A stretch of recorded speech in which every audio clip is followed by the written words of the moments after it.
Allez, aujourd'hui on va installer le Starlink. Moi je trouve que c'est un indispensable à bord pour la sécurité, au même titre que radar ou qu'un AIS. Alors comme je vous disais dans mes précédentes vidéos, nous on a navigué pendant très longtemps sans radar et sans AIS. Est-ce que vous pouvez aussi naviguer sans Starlink? Bien sûr que oui, vous pouvez naviguer à l'ancienne sans rien du tout. Mais le Starlink, c'est vraiment pour moi, 2024, un élément de sécurité important. Pourquoi? On peut prendre la météo n'importe où, c'est-à-dire que vous soyez en Hauturier ou même dans des coins des fois où il n'y a pas de réseau, parce que ça arrive des fois en Sardaigne, au Baléares, en Corse, qu'il y ait des trous de réseau. Vous n'avez pas de réseau, vous ne pouvez pas prendre la météo, vous ne pouvez pas prévenir quelqu'un en cas de problème. Et avec le Starlink, vous allez pouvoir. Moi je trouve que le Starlink, c'est vraiment utile et c'est vraiment indispensable quand on fait des activités extérieures comme ça, où il n'y a pas de réseau et où possiblement on va avoir besoin de secours, besoin d'aide ou besoin de vérifier la météo. Voilà, donc pour moi, le Starlink, c'est même pas discutable. Si vous faites du bateau et que vous allez un peu loin, c'est vraiment un truc super. Alors je sais ce qu'on va me dire, bah ouais mais il y a d'autres solutions, par exemple l'Iridium. Mais le problème de l'Iridium par exemple, c'est que c'est cher, c'est extrêmement cher. La Starlink, 200 € l'antenne, et après c'est 40, 50 par mois. C'est abordable. Alors mon plan c'est de démonter en fait cet ancien porte-canne dont je vais pas me servir et mettre le Starlink dessus. Voilà, donc je vais déjà voir si j'arrive à le démonter. Ça fait un moment à mon avis qu'il n'a pas été démonté. Et puis je pense le remonter en haut des panneaux solaires. Allez, c'est parti.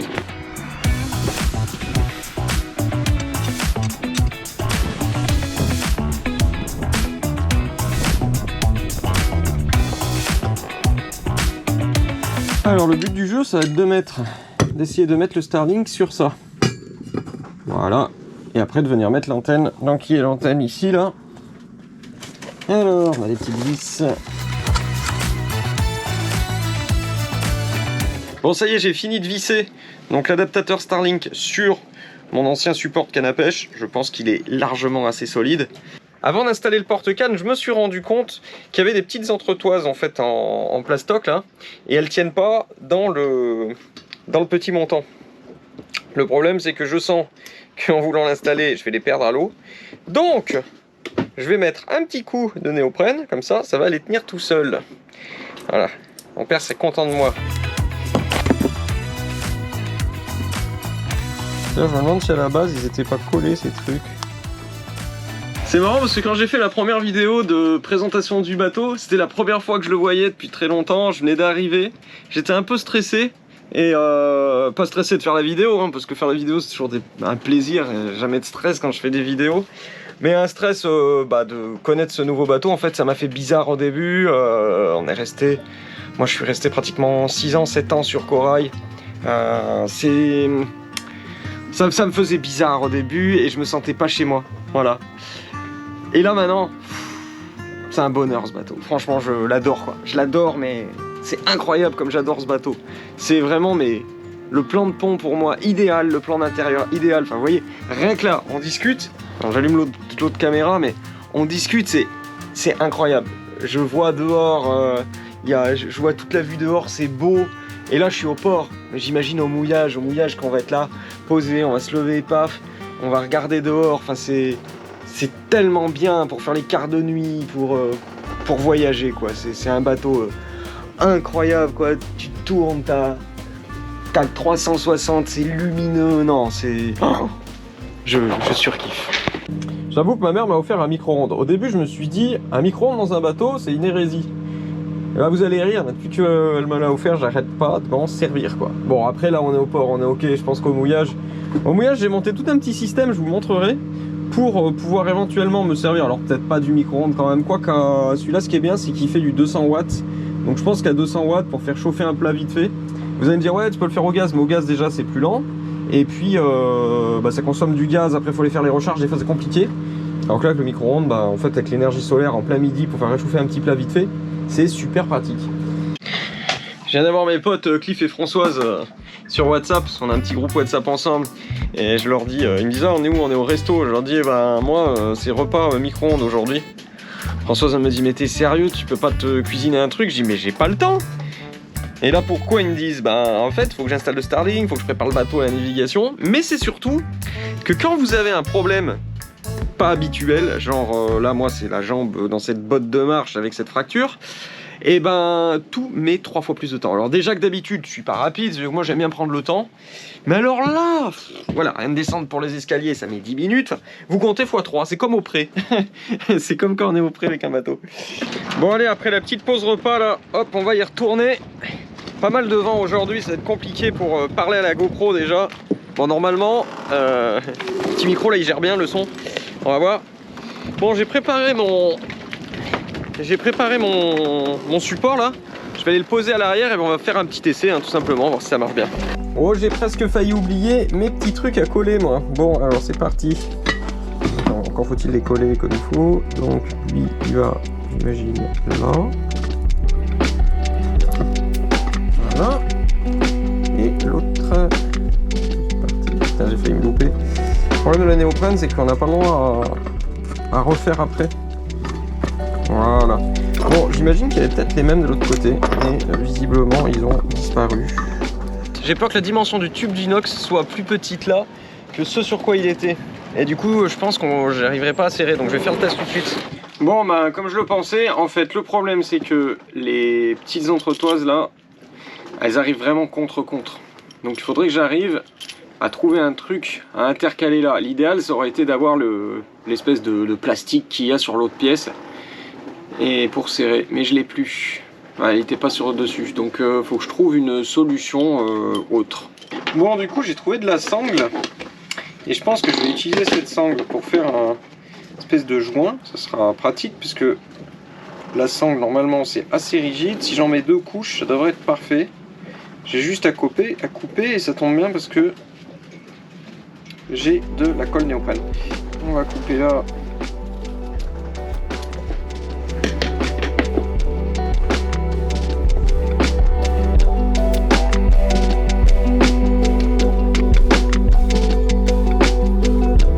C'est parti, un peu de néoprène, un peu, je sais pas si on peut dire que c'est un peu, bon c'est de la néoprène, hein.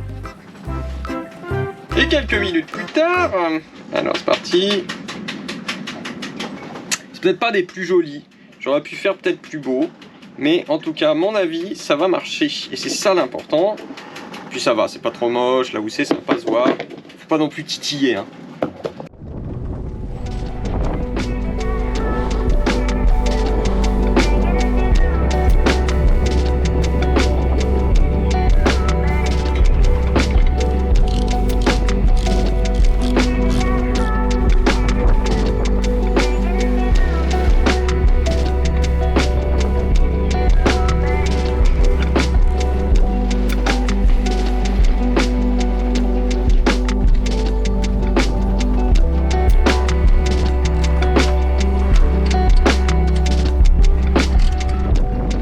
Avant de se mettre en tête de faire passer le câble, on va déjà faire un essai, voir si ça marche. Donc je branche, hop, l'adaptateur du Starlink. Là, il faut que je trouve la prise, on va faire la même chose. Voilà. Et on va se trouver une petite prise. En sachant que je pense que l'adaptateur, que la box Wi-Fi, ben on la mettra par là. Alors ce qui est bien avec Starlink, c'est qu'en fait vous achetez l'antenne. Alors quand il y a une promo, c'est 250 balles l'antenne, enfin le tout, hein, antenne, routeur, enfin tout le matos, tout le kit, 250 €. Et après vous payez par tranche d'un mois. Donc par exemple vous pouvez prendre un mois et arrêter et reprendre dans 6 mois. Voilà, donc ça c'est vraiment top, il n'y a pas d'engagement. Et tout se fait à partir de l'appli Starlink. Encore une fois, on n'est pas sponsor par Starlink, hein, mais vraiment moi j'en suis content quoi, pour l'avoir essayé à la maison. Mais là on va l'essayer au bateau pour voir un peu. Allez c'est parti, on va essayer avec le téléphone. Voilà, donc en gros là, ce que je vais faire c'est que je vais appuyer sur redémarrer Starlink. Et donc normalement il va m'activer l'antenne, c'est ce qu'on va aller faire. Et normalement elle bouge, donc on va aller voir ça. Voilà, elle s'oriente dans tous les sens, hein.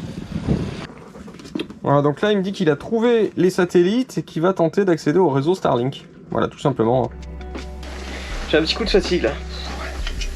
Je pense que je vais me reposer un peu, reprendre après.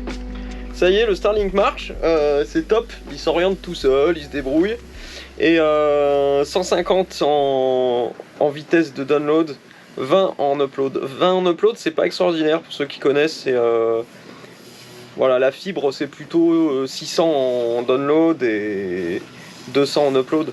Donc là on est bien en dessous de la fibre. Mais bon, on s'en fout, de toute façon nous c'est surtout pour regarder la météo, éventuellement faire un peu de montage, donc télécharger quelques musiques quand on sera en pleine mer si j'ai besoin. Mais voilà, téléphoner un peu à la famille, donner des nouvelles. Donc pour cet usage là, non mais c'est un bijou pour cet usage.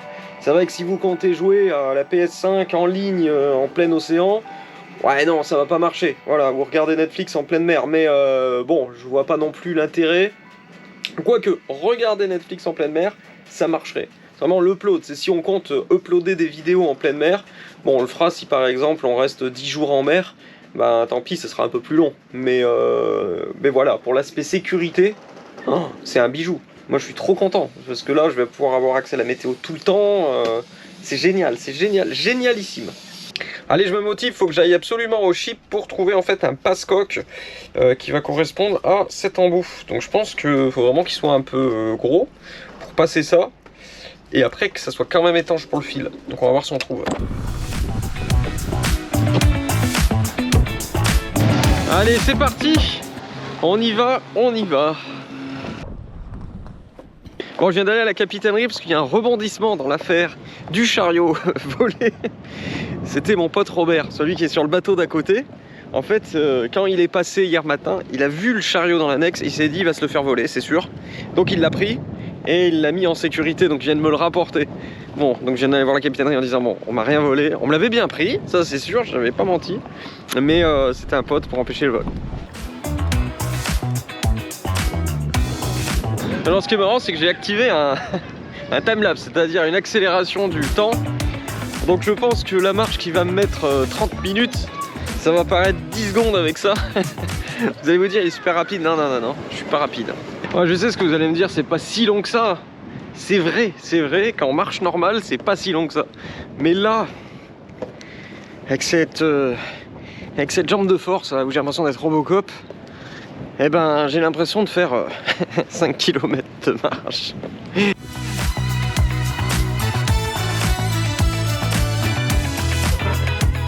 Qui c'est qu'on croise aujourd'hui?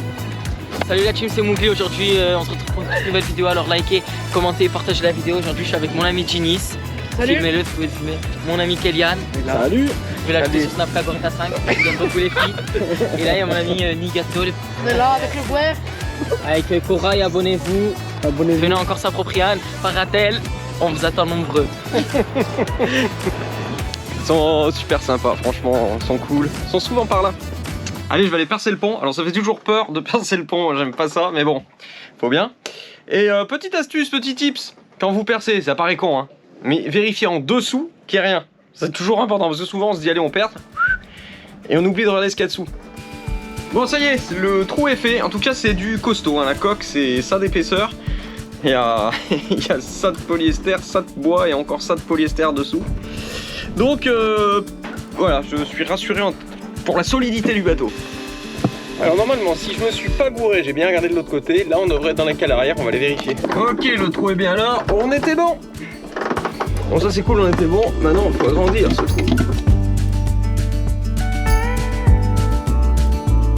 Ça y est, je viens de le faire passer là dans le tiroir.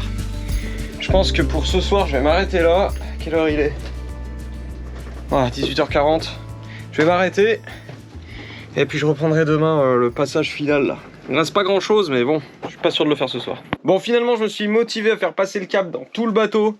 La dernière demi-heure a été dure, voilà. J'ai même pas filmé le final. Il a fallu passer par tous les placards. Et c'est bon, j'ai installé le routeur.